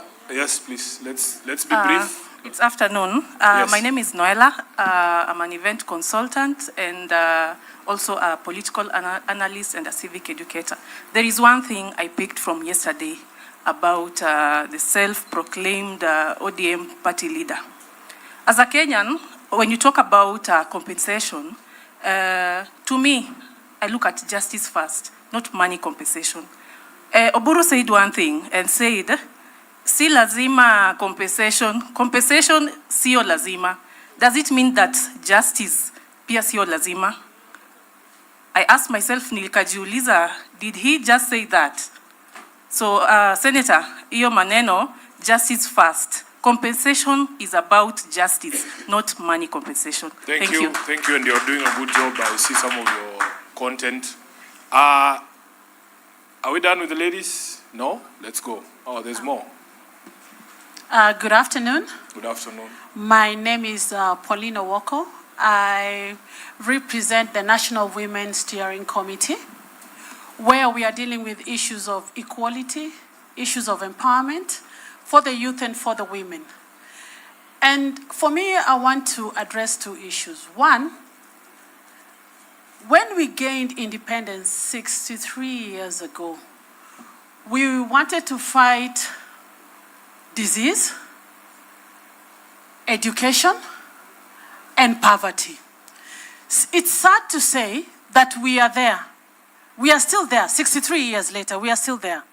Food is a challenge. It's a big challenge, and let's not pretend. You know the people in your circles who can't even deal with their basic need of eating 1 meal a day. So we can't be talking about Singapore, and we can't even eat.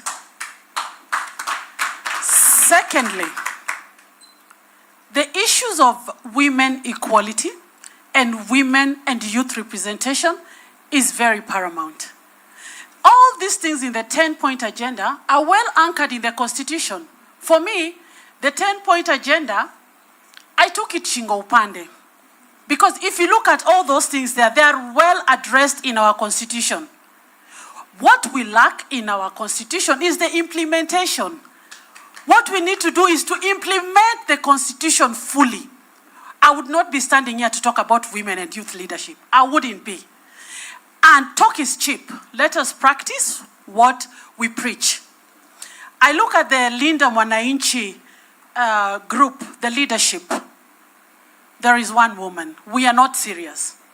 You can't be holding brief for women who are in parliament. Women are all here with you every day, battling with you. And we have to practice what we preach.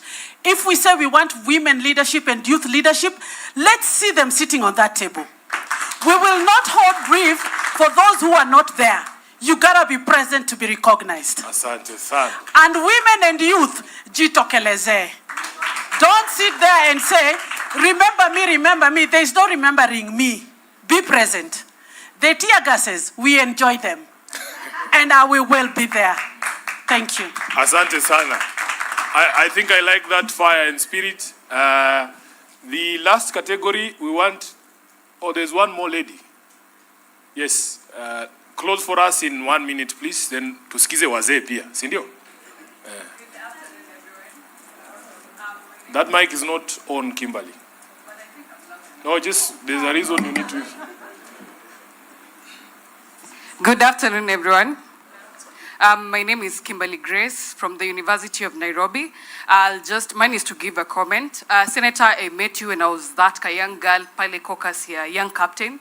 And I remember that time we came and told you the university fees are being hiked, watoto wana drop out, and you brought that to the floor and it was acted upon. The other time, nikaona there was a police shooting Nairobi University hostels, Kikuyu student, and you also stood for us. That means as Linda Mwananchi, you've always prioritized the people. You've taken into consideration what the Constitution says, that sovereignty, the power belongs to the people, and that is why it is not Linda Ground, but it's Linda Mwananchi, because the power belongs to us as Mwananchi. My youth oye. Oye. My youth oye. Tusitumike, let us not be used as goons. They call us goons. They call us bloggers. Let us not be used as that. Tumechoka kuchota maji. Tumechoka kukua cameramen around. Let us also be on this table. Sisi pia tuskike. 50-year-old people cannot be deciding for us. We have our own problems as youth. Sawa sawa. Let the fire burn. Mi nasikia niko na hasira sana. When you talk about extrajudicial killings, these people will never be compensated. And I want to ask you people, is it Singapore or is it Singapore? Because right now, Nairobi is flooding. We're not going to use Sakaja's dimples to fetch the water. Soon enough, they're going to form a committee to compensate these people, which is just for formality. Let us be implementers like it has been said on the floor. Thank you. Asira ni mingi sana.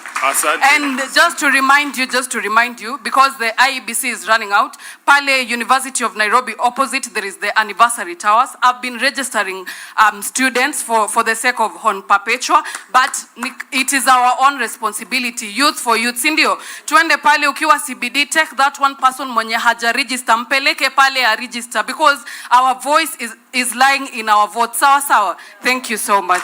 Asante sana. Aya, tusikie wazee bwana. Nipatie mzee Ndolo pia azungumze, and then we will take 2 more interventions, then we will do the launch, and then we will invite everybody for lunch. Wazee ni wangapi? Kuna mzee mwingine anataka kuzungumza? Naona mzee Manyara hapo. Wewe sio mzee bwana. Tafadhali mzee Ndolo. Yeah. Utatuonyesha wenzako wewe mwenyewe. Thank you very much, my SG. First of all, be very much brief, because much has been said, and I'll talk about first issues to our president, William Ruto. Anisikie vizuri sana. Because when Baba died, alituacha na SG huyu kijana. You know, those brokers, they are talking about Baba alituacha na broad-based. Mi sioni hiyo. Those are lies, which is happening here. Baba alituacha na SG Sifuna, na tutaendelea kuwa na yeye. Nikiwa Makueni niliwaambia wakirudi nyuma, si amesema ile kazi yangu ilikuwa, lakini siku hizi yangu ni ya Mungu. So, Bwana President, don't destroy ODM. What you have been doing, I'm told you brought that, I don't know, from Funyula, I don't know, maybe ni neighbor wa my brother here, that lady, ati ndio acting SG, na mimi nilipata report when I was in Siaya. Yule jamaa unasema ana dance. Mimi nikaambia huko makamu, kumbe ni girlfriend.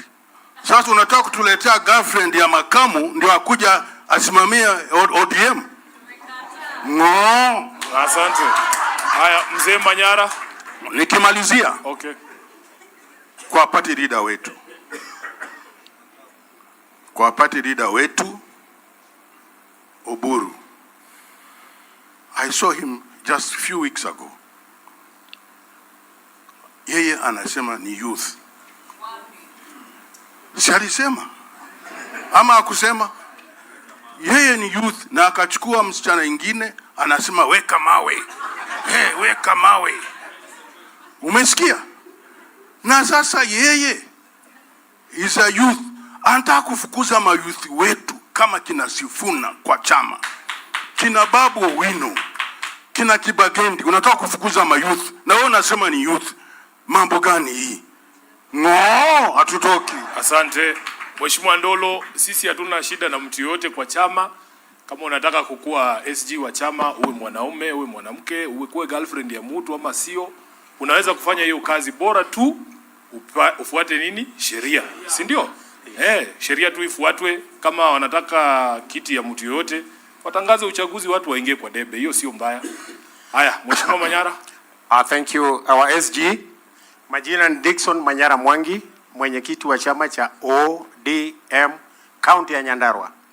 Mimi ni ile team imesimama kwa chama na kusema no to the impunity of not following the party constitution. Moja nikiongea na our party leader, acting, because he is not a party leader, he is an acting party leader, Honorable Daktari Oburu Odinga. Jana alisema ati huyo jamaa ambaye referring to our SG, at is no longer our SG's Jui, and they already have a court order. This means he has taken a team kujiingiza kwa wale watu ambao a group of impunity group that does everything to confuse Kenyans and kill this republic. We are ready as chairs. Makatakata. Yeah, it's on. We are ready as chairs, very many of us, even if they are not here. SG is witness to that. We have stood firm and said Sifuna is going nowhere. The other team is going nowhere. But leader Mwananchi, leader ground will not sell our party. We have our famous working constitution. Governor James Orengo, he has been there. He is our elder. We used to be with him since 1992 in the opposition. And I wonder, and I want to challenge the youths. Apana angalia mambo ya pesa, these guys are coming with the Buddhas and all this. These leaders, young leaders here are proud. And they are making you people proud because they are young and they don't want to be millionaires. They don't want to be billionaires. They want to recapture or reclaim our country back. Kwa sababu imepotea, imeuzwa na hawa mikora, but we are there. Tutatembea mguu, tutafanya chochote, na mimi nawaomba tafadhali. Youths, engage others. Chukua kitambulisho, chukua kura. It is the only thing that will save us. Because with a vote, you will not die. But you will send somebody packing. Now by 10th of 2027 August, Ruto and his team, wote tutafagia. Asanteni. Kuna mzee amebaki anataka kuzungumza? Mzee Ayoi ako sawa, wewe sio mzee. Najua miaka yako boss. I know you. I know. Sasa you are younger than me, my brother. Haya, what I propose us to do now. Mzee ndevu sio uzee bwana. Mimi naona huyu jamaa ni youth. Haya, briefly 1 minute please so that we don't shut out anyone. 1 minute. The mic is on. That mic is on. Hello. Hello. Hello. My name is Kennedy Akidiva from Westlands, and I'm a political exegete. For 1 minute, I'll speak about what happened yesterday from an exegetical view. When we saw everything that happened, it reminded me of what is written in the book of Daniel chapter 11 verse 32, which says, "The king will use deceit to win followers from those who are unfaithful to their God. But those who remain faithful will do everything possible to oppose him." So when I see this team here, I want to say thank you because you are doing everything to oppose that deceitful man. I've never seen a deceitful leader like William Samoei Ruto. And for us, we are going to tell him, let him continue with his deceitfulness. But we have people who know their God. We have people who have faith, and like Sifuna, like James Orengo, we thank you for standing there. We will follow you because we want to be on the right side of history. Let him use his money, but we are going to use our faith and our strength to show people the right direction. And therefore, I'm very, very grateful. When you see what they are doing yesterday, it's like they want to form an alliance using deceit. And I want to tell them before they go and form that alliance, they go and read Isaiah chapter 30 verse 1, which says, who to the obstinate children declares the Lord, who carry out plans that are not mine, forming an alliance but not by my spirit, heaping sin upon sin. Can anybody who believes in God go and form an alliance with William Ruto, really? Somebody who says and declares that our children be shot. A king is supposed to preserve his people. William Ruto is not there to preserve us. He's using our police to go and guard other people. Thank you. Thank you. Bishop. Makofi kwake. So a copy of this report is going to be provided to you and to the media. We will also make it available online. In a manner of closing and summary, we have outlined every single issue here, point by point, to point out the shortcomings of the implementation committee and the government of William Ruto. For our of the NADCO report, we have talked to you about all the issues to do with the audit of the elections, the current IABC and all the challenges there. The question of inclusivity in government as well is properly addressed there. We have spoken to you about the challenges that continue in devolution and the lies that we were told yesterday about the monies that have been devolved, the clawback of functions. We have spoken to you about all of those. Promoting the livelihoods of young people, we have spoken to you about the failures there as well. Then we have spoken to you about the lack of content in their own report on anything to do with leadership and integrity. And in that particular theme, Honorable Orengo, Baba was concerned about opulence and display of wealth in public, including the Harambes we saw yesterday. Not yesterday, just last week. Governor, I was very shocked that people who we have known all our lives have never given more than 100,000 or 10,000 shillings in Harambe. Suddenly, he can afford to give 5 million shillings in church. Baba must be rolling in his grave. The fight against corruption, we have all witnessed that there's nothing that has been done on that front.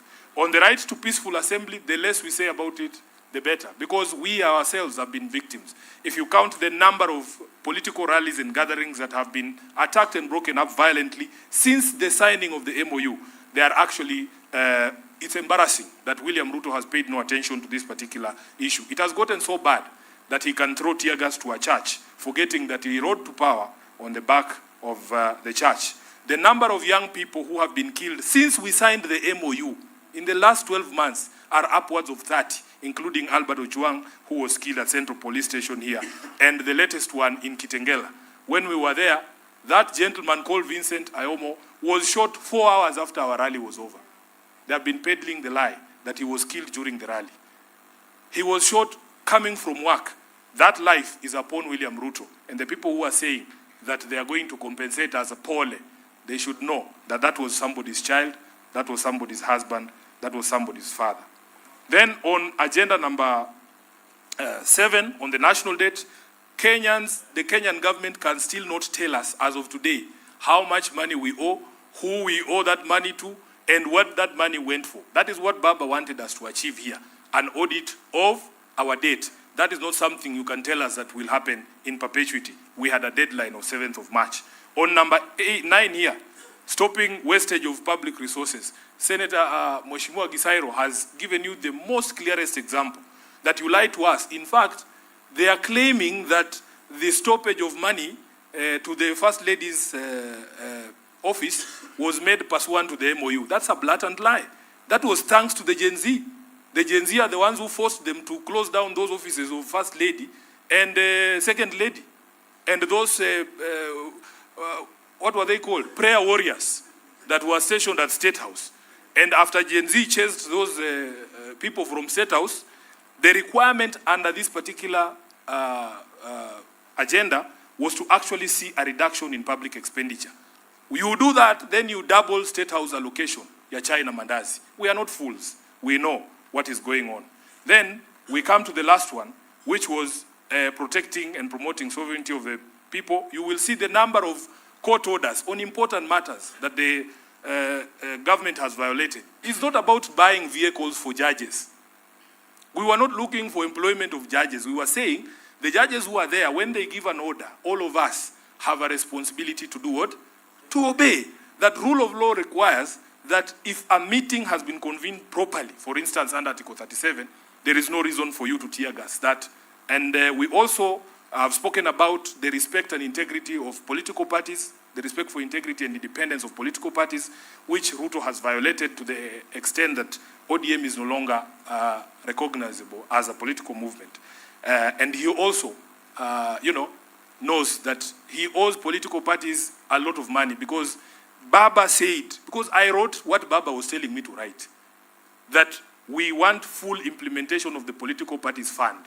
Up to today, ODM alone is owed 12 billion. Ruto has paid not a single shilling to that date since the signing of this MOU, and now it has expired. Yes, and that is in the face of, ODM has 5 court orders saying government must pay this money for the purposes of building our democracy. And that is why, in conclusion, we have given a score of 1 out of 10, which is a very generous score, because Babu and the others believed it was -2, -1, but we put all of those together and we have given them 1 out of 10, or 10%. That 80% that they were talking about cannot be demonstrated to you in the document that they presented yesterday. With those, yes, extremely below expectation, which is why somebody was saying there that there is absolutely no basis to ask for an extension of that MOU, or indeed, absolutely no basis to begin negotiating any other agreement if they could not follow this 10.1. What makes you believe that they will follow any other agreement? So with those many remarks, I want to invite the leaders. We will do the formal launch of the report. This report will be available on as soft copy, and as we printed some hard copies for you. We are not rich people, so we don't have many copies. Yeah? But there's this is the good thing with working with young people. They are saying there's a QR code that you can scan, and then you'll get the report. Si hapo tumesonga mbele kidogo. Iko kwa page gani? Si utuwekee hapo. Watu wa scan tu alafu waweze kupata. Over to UMC. Asanteni sana for your patience and for your indulgence. God bless you. Thank you so much, SG. Wapi makofi ya SG tafadhali? So here's the procedure of how we want to do it, because we want to do it in an orderly manner. We have a lot of support from our colleagues and friends from the media, and we'd like them to get the best pictures that will be shared to the rest of the country. So I will invite our leaders on this table to join us at the stage. Everyone else, I would request that you remain seated so that we don't block the pictures at the back. Is that okay? And as we did say, the QR code will remain on screen. Please scan it, share it, and let everyone have a copy. We do not have sufficient numbers of the physical copies for everyone. We've given priority to the media, but for everyone else, if we could kindly scan and have that copy for yourselves. So I'll request our distinguished leaders if we could join us on my right to the stage. And the women leaders as well who spoke, if you could join us on stage.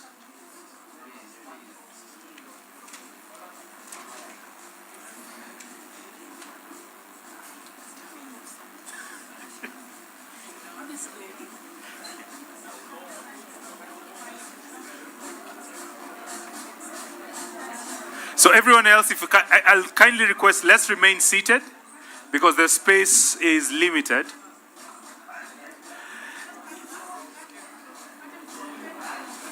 So we'll have a quick countdown. Once we are settled, we shall have a quick countdown.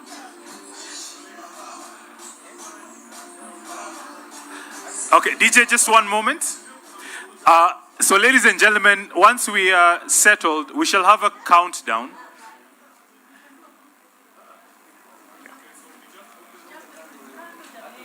Okay, so shall we count from 5? Help me count. 5. Okay.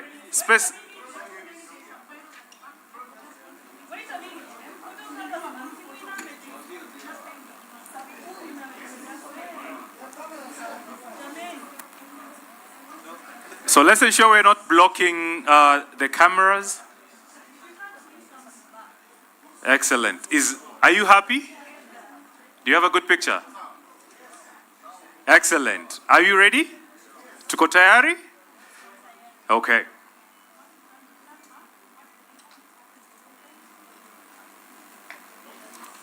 Okay, shall we count from 5? 5, 4, 3, 2, 1. Makofi tafadhali and congratulations. Excellent. Wapi makofi tafadhali.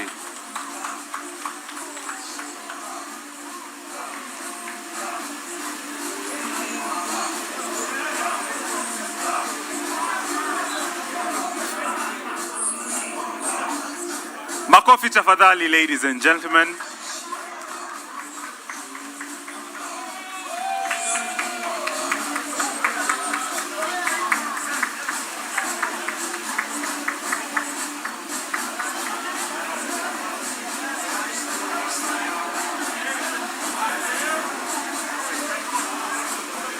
Asante sana.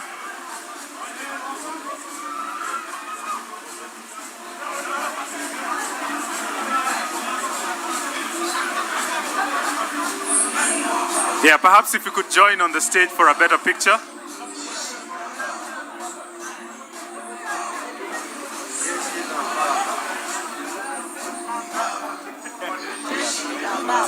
Yeah, you hold your copy.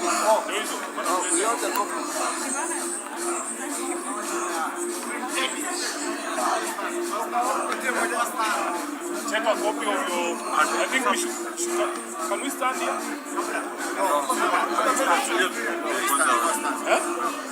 You can stand up, Jim.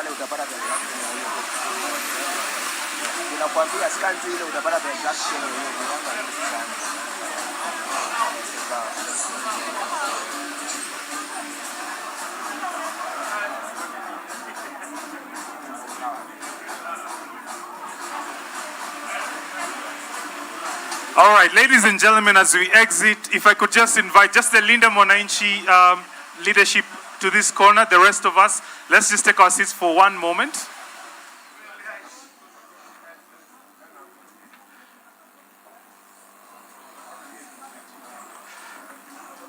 So if you could just have a quick picture of our leaders. So just the leadership of the Linda Mwananchi, and then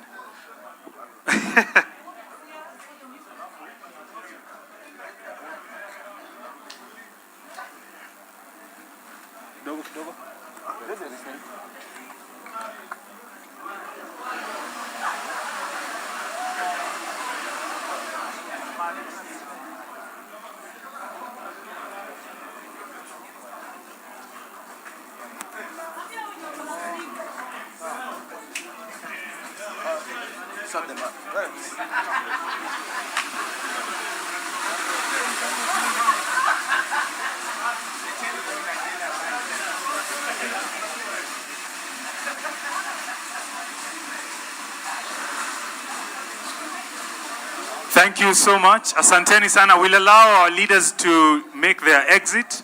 So if we could just create some space for our leaders to make their exit, and then the rest of us. Lunch is also served. So please hang on, don't rush out quickly.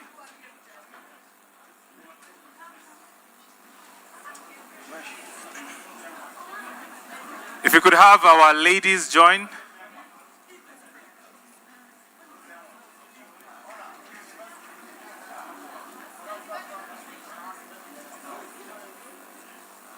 So we shall allow these last pictures with our ladies joining the team. And then if I could request us to clear up the exit.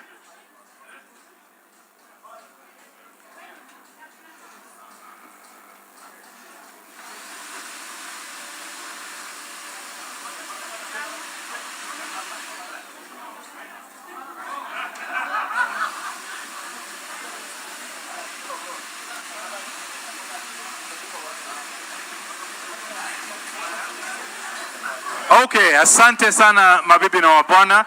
Like I did mention, if let's clear the exits, please.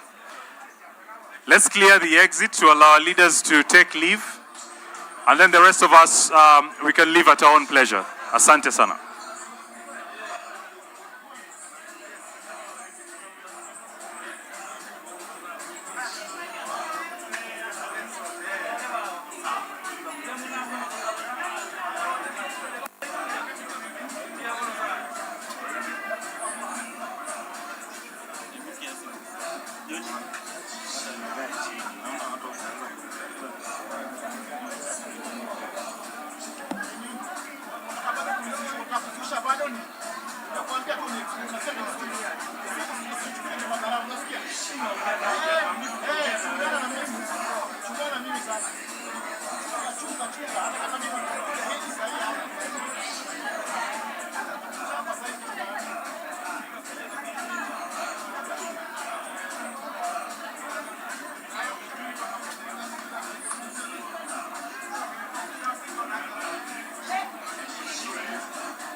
My name is Babu.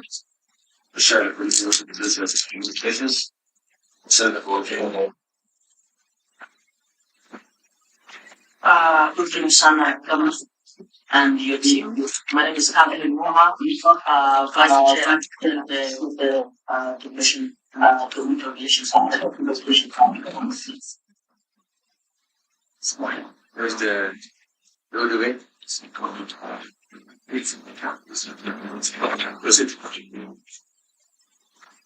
Governor and Chief of Monitor, my name is Sifuna, Senator. Friends. Good morning, my name is Mwananchi, member of the committee.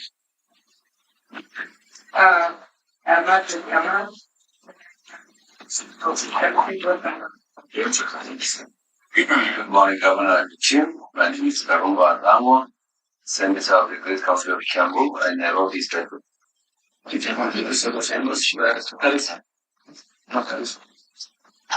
morning, Governor and the team. Karibuni sana. My name is Sylvia Nasambu, the lead clerk of the committee. Good morning, Your Excellency. My name is Desmond Rasugu, clerk of the family. So interesting.